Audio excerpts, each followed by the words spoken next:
Hello and welcome to The Digital Insight, the technology, procurement and supply chain podcast that delivers valuable C-level perspective into the core issues surrounding business transformation and digital disruption. Each episode will bring you the most inspiring executive insights from those who are leading transformation strategies within the world's biggest and best-known companies. The Digital Insight.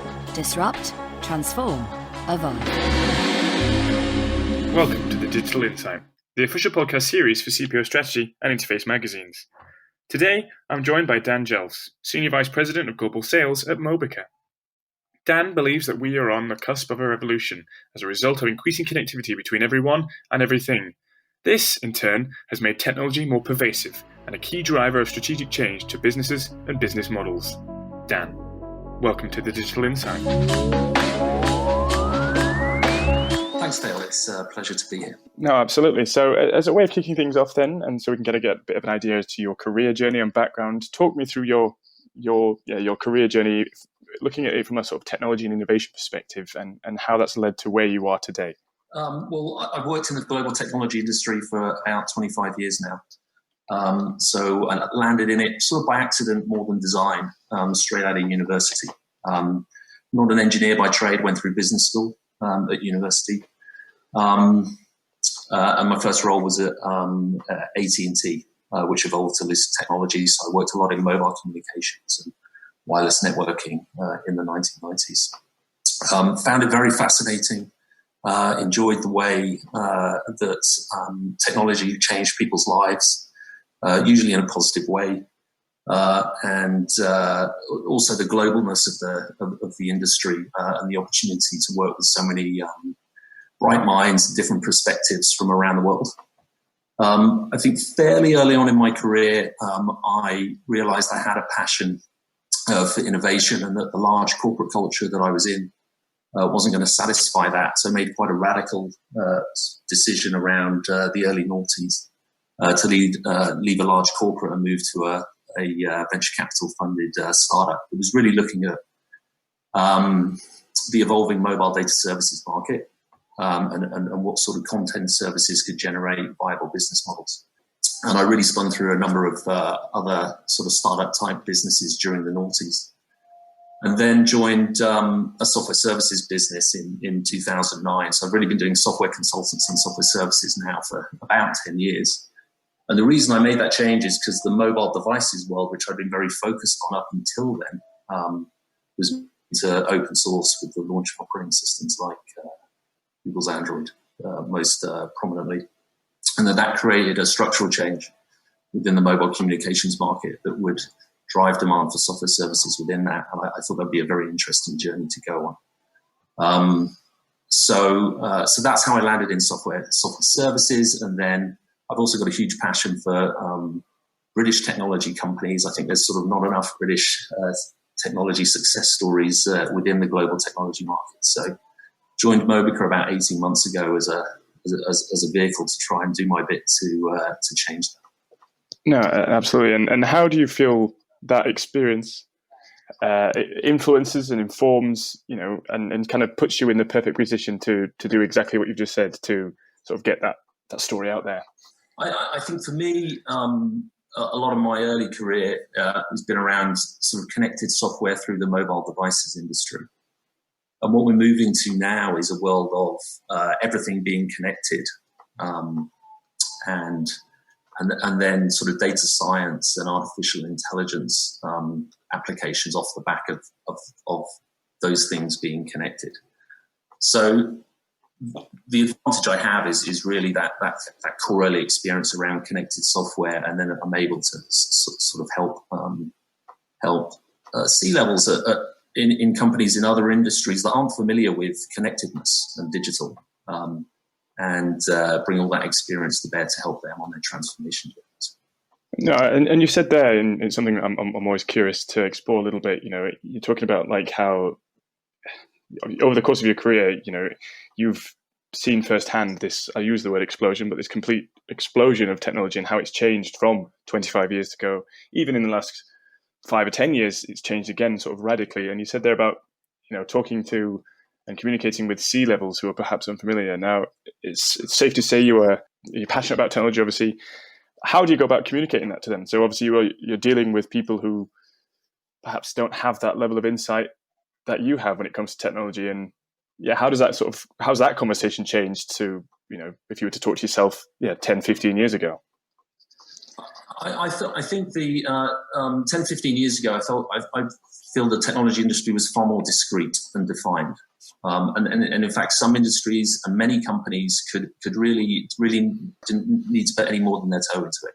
I think we're on the cusp of a revolution now, where everything's connected, and through that, the things that are connected will be able to acquire artificial intelligence over time.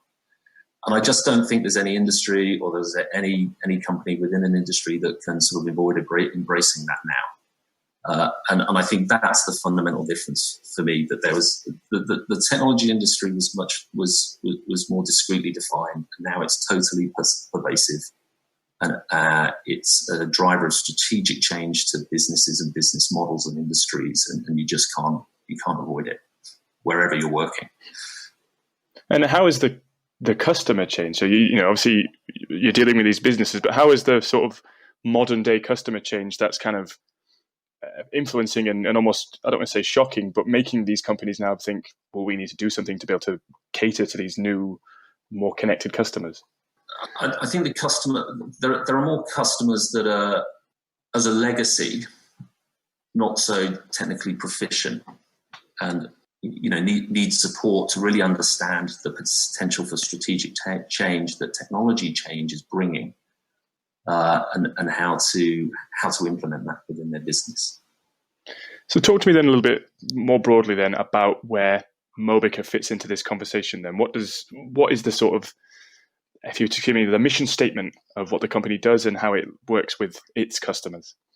Yeah, so we support customers in two areas, either modernization or transformation, related to enabling technologies.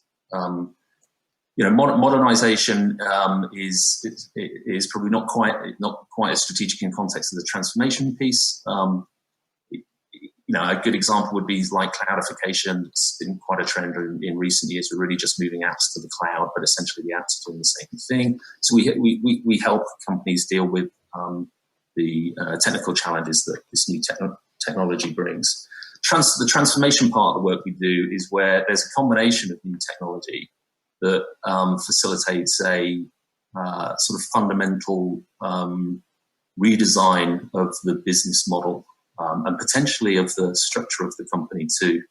And we help them think through the way to design that transformational change and then implement it from a software engineering perspective too. And you've used two terms there, which again, I've spoken to a number of people and I hear it quite a lot. You talked about modernization, you talked about transformation, and then let's look a little broader. We've already mentioned innovation, and then we've talked about digital transformation before. These are words that we're hearing more and more, and almost everybody's doing it.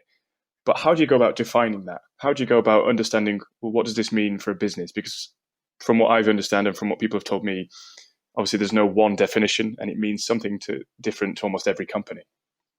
So for me, these, especially in the transformation sector, in the transformation paradigm that we've just discussed, you're talking about strategic design. What your brand might mean in a digital environment, and what the business model might be in a digital environment. Because often the scenario is companies are moving from sort of low tech, non-digital to digital as a core channel for revenue generation, and that can fundamentally change the way they address their customers, the way the brand reaches out. So it's in many ways it's kind of the starting point for me is strategic design and non-technical. The outcome of a strategic design process, though, becomes a very technical software engineering implementation of that redesign. And what do you think are some of the biggest challenges, but also some of the sort of, you said earlier that everybody's now has to embrace this sort of new world, as it were. But what do you think remain some of the biggest barriers for those trying to kind of embark on these journeys and to fully embrace, a new technology and a new digital future, as it were? I think there are a couple of things that I observe. Sometimes I can end up in a conversation and maybe the executives at a company aren't quite sure from a business case point of view at the time to pull the trigger on a digital transformation. And there's an internal discussion, maybe it's in 2 quarters' time, in 12 months' time, in 2 years' time. And I kind of, every time I kind of think, well, you're kind of wrong if you look at the end destination. You may as well just start into digital straight away. Don't delay. But I think some internal wrestling around understanding the return on investment is sometimes a barrier. And also, I think the cultural change within the technology environment or the engineering environment of the company. So often I'm seeing the need to change from, say, very established businesses whose technology hasn't changed much over a couple of decades to suddenly needing to be digital and agile and culturally, from a software engineering point of view, like a Silicon Valley startup. And that's not easy, and that's quite a barrier to affect change. And I've seen some interesting solutions to approach that too. And I was just about to ask that. Those are 2 of the big things. You talked about it's the top level, perhaps not fully. I don't want to use the word understanding, but obviously there's risk involved, and not being as well versed might make them say, well, let's, like you say, let's not pull the trigger just yet. But also there's a cultural change. What are some of the ways to overcome that? How do you go about making sure that if there's convincing people this is the right thing we need to do and it has the right outcomes? I just we bring a lot of our learnings from the way we work with companies around the world, anonymized into the discussion to help realize that even though they don't think they're on a cliff edge, they're on a cliff edge because the future's digital. You're starting to see some success stories of some really positive digital transformations as well that you can point to. Case studies is often is also often powerful in terms of changing the minds of executives as well. At the end of the day, obviously, you have certain businesses in certain industries looking to get ahead in their specific industry. And you mentioned there about case studies, but obviously, how much then and how integral is it to look out of your own industry into ones that once upon a time you may never have looked at, to see how technology and how these transformation stories are working and successfully, bringing greater value in those industries, and then looking how you can bring that into your own? Yeah, I think it's fundamental, and there are there are enough of those kind of stories in different industries to use already, I think it's very helpful within that discussion to point to some very successful digital innovation stories. I particularly like the way the education market's changed over recent years. I remember when I was at university at the start of every term, I'd get a long list of books that I needed to go to the shop and buy, and I'm very interested in the way that digital's allowed that the personalization and application of artificial intelligence to create individual learning journeys for people. That's a really good example of how investment in digital to deliver a better service, actually a different brand relationship, and incremental profitability to businesses that are doing that in that sector. And do you think it's important to also look at where things haven't worked, to look at the failures and to look at the mishaps as well, as much as you look at these case studies and these success stories? Yeah, I think there are, and I think that's definitely worth doing. And I think the one common sort of thread from the world that I live in, at least, is where things in terms of technology transformation or digital transformation are successful is when there's just not enough commitment, and the need for that change hasn't been signed off as a strategic priority. So there's less than full commitment to the journey. I think that's something I do see on my travels, where things don't work out. And sort of sticking along that line and looking back to us, you mentioned about the kind of cultural shift. One thing I like to look at is So say we're dealing with a business that's been operating for a long time. It's been very successful, and it's now embracing this new change, which involves perhaps disrupting a business model and even bringing in an entirely new business model. You're kind of left with a mixture of people who are, I don't want to use the term, who are used to this old world, but they've worked a certain way for such a long time and are now being asked to do something entirely different, which might even be on paper completely out of their ballpark. How important is it, and how do you go about kind of changing that person and making them realize that they still have value in this world where a new technology could come in and effectively replace what they're doing, so to speak? Yeah, I mean, I've seen three different approaches to the challenge that you've just described. I think one approach that I've seen is, affecting that cultural change with the state in relation to the status quo is just too difficult, will take too long, will cost too much, and what we need to do is sort of start over. And I've seen some companies create essentially new legal entities and new ventures and build from the ground up.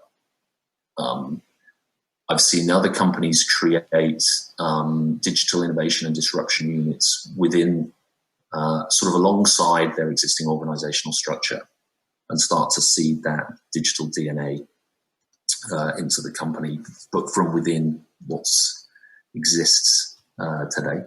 And then I've seen others who strategically partner with software services firms, such as Mobiker and others, to bring that digital agile culture into the mix of their overall software engineering and technology capability, and to drive and facilitate the change of what's the established culture and established engineering talent. So looking then at a company like Mobica, as a sort of a software service partner, how is the relationship that you would have traditionally with a company changed? We hear of a lot of people will say it's no longer just you get brought in at a certain point, you deliver a certain thing, you go away and you're done. How has that relationship dynamic changed now, where you're much more of a strategic partner rather than just another, one of a long list of people? Yeah, I think you've kind of in your question you've touched on the answer. We're in a process ourselves of moving from a tactical partner to a strategic partner increasingly, and a strategic partner is there. The different dimension is, the buyer is 2 or 3 levels higher in the organization, and therefore, either in or close to the C-suite, that they're looking for long-term collaboration that solves a strategic challenge to their business. And we're seeing sort of increasingly in terms of sort of new areas of engagement for us that there's a greater mix of that strategic long-term partnering context to the discussions that we're having.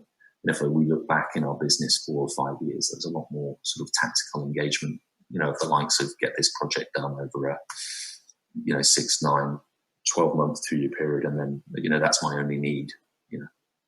And how? And forgive this for being quite blunt, but how as a business do you stay relevant in terms of, obviously with everything's just changing so much, technology is continuously evolving and industries being disrupted. Obviously, companies and organizations will turn to companies like Mobica, but how do you remain ahead of that curve so that you are the right person for them to turn to?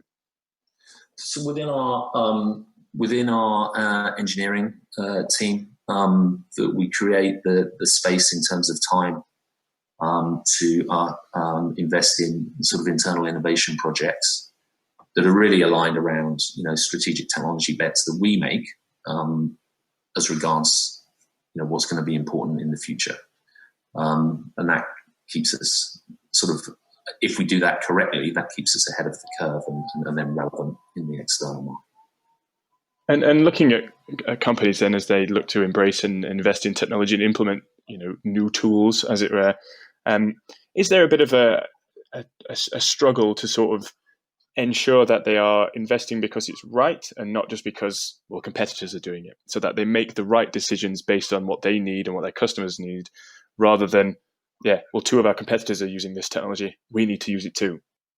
Yeah, I mean there is a bit of that. I'd say we're a sort of honest broker in that world. We'll have discussions of, look, you can do it like that, but we've kind of seen it done like this, and we personally think that's a better way. But we can do it in whatever way you choose. But our recommendation might be B, even though you want to do A. Yeah, and in a similar line, obviously, then key to that is I'll use the term buzzwords, but there's so many buzzwords being thrown out about technologies, whether it's like cloud, whether it's AI, whether it's blockchain, and everybody has a different level of, I don't use the word maturity, but a level of understanding as to what that actually means. How do you work with these partners, these businesses, to cut through all that noise so that if they are looking at these buzzwords, that they understand exactly what they mean and what they can do for their business? I think it comes a little bit back to, for me, I talked about strategic design earlier, and it's really that design and planning thing. It's really looking at, where are you and where are you trying to get to, and what's and what's important, on that journey. So it's there's always, it's careful thought and planning before you sort of scale out the engineering project. And the thing is, with that as well, you lay out these roadmaps, and you sort of understand exactly what it is you want to get to, where you want to get to, and you plan out how you want to get there. But obviously, these are incredibly disruptive times. Marketplaces change so much that it's not going to be a straight line. It's not going to be as simple as from A to B. So how do you account for that, in the sense that, things aren't going to go always according to plan? We propose an agile sort of development process, so you're constantly iterating, constantly changing. And whilst you sort of know the general direction of where you want to get to in terms of A to B, you don't necessarily take a straight line to get there. So it allows for bends in the road and iterations to design as we go through the development process. And looking at Mobica then again, and obviously the industries that you and the companies that you work across and the industries that they work in, one thing I'm always hearing about is this, this changing of a perception that once upon a time, the larger incumbents were almost not even paying attention to the smaller startups, these disruptors, but that sort of is now flipping the other way, where because those smaller companies now have the agility to be able to embrace change quicker, that relationship and dynamic has changed. Is this something you're seeing more and more? Yeah, I've definitely, I definitely see that. I'm someone who's early in their careers worked at startups. I think enough large established companies have sort of suffered and gone by the wayside and been cannibalized by a startup, coming from nowhere. For everyone to be aware in these larger organizations that they need to create a more innovation strategy of their own, and ideally, if anyone's going to cannibalize existing sort of business models that they have, it would preferably be them. So I think there's a lot more effort and thought put in to that, and less sort of destruction caused by startups, but more it doesn't stop that startups being acquired by some of these companies to sort of complement their digital transformations. And my final question is one that I'd like to ask everybody, is that if someone was to pick your brain and say, whether it's a startup, whether it's a larger company, they're about to embark on a tech transformation journey, and they're, if you could give them one piece of advice, obviously that's not going to guarantee success, but just something that they can stay true to throughout this entire journey, which won't guarantee that success, but will, just help steer them in the right direction, what would that be? Not to underestimate the value of strategic design before you head out on the engineering journey that follows good design. Thank you for listening to the Digital Insight Podcast in association with the Interface.net and CPOstrategy.com. The Digital Insight is brought to you by B2E Media Limited. We hope you enjoyed this episode. Please remember to subscribe, rate and review. And don't forget to check out our podcast archive at www.b2e-media.com/The Digital Insight.